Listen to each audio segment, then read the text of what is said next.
Hello, so this is my CSY3010 audio editor recording. So this is what the software looks like. We've got the buttons at the top here.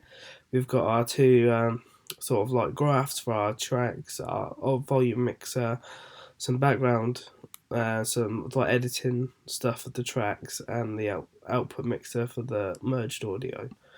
So what we can do is we can import a background track. We can play that.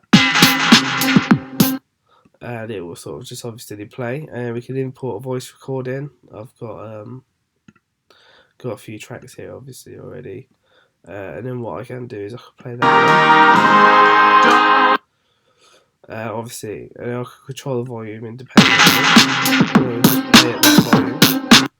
If we stop all and then play both, you can obviously hear this one a lot more because it's increased the volume of that one, or we can just dial it back down. Obviously it automatically plays, so you know how loud it will be, so you don't just press play and blow your eardrums off by mistake. So what I do, if we clear this, we can import a bass track, and then what we can do is we can then do a voice recording, and then obviously we can play that. Do a voice recording. And obviously once we've recorded that, we can then either export that to save as this. So what it will do is it just automatically exports the file under this recording.wav. Now this is a bit of a drawback obviously, because it will just overwrite whatever you've previously recorded. So obviously a better way to do that would be to have like a file box, and it'll allow you to save it under whatever you want. Well, obviously at least it's exported at this point.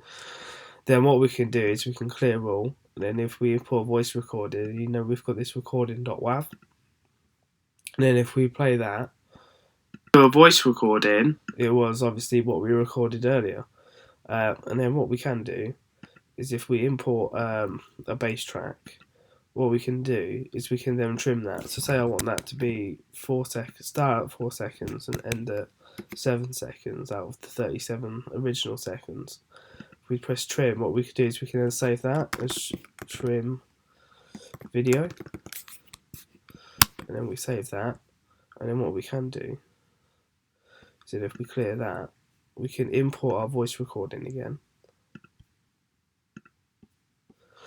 and then we can import the bass track, and we can have it as trim video, and then if we play back it's just 3 seconds from.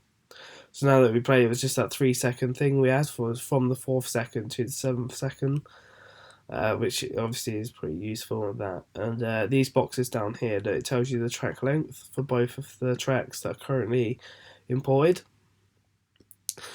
And then obviously, so trimming works. We've demonstrated that one. And then what we can do is we can also merge tracks here. So what we can do, if I just press merge tracks, it's merged these two tracks together. A voice recording. And obviously, look, it plays them both simultaneously over the top of each other. A voice recording. And then I can export that as merge. Obviously, you can name it, and there you go. And it tells you where it exported it at. Obviously, so it gives you like a full directory to let you know where it's been exported, but obviously we know it's just been imported into this folder. So then what we can do is then overwrite that, and then if we play the background, a voice recording, it's our merged track.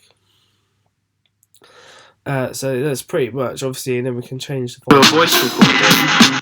But then obviously what we can do as well is if we don't like any of these tracks or anything, we can just press clear all, and it will basically like completely wipe the slate clean.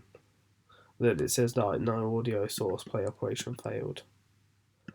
Yeah, and then so that's, thank you very much for taking the time to look at my audio editor, and hopefully it's got a lot of features that would be very handy for the user.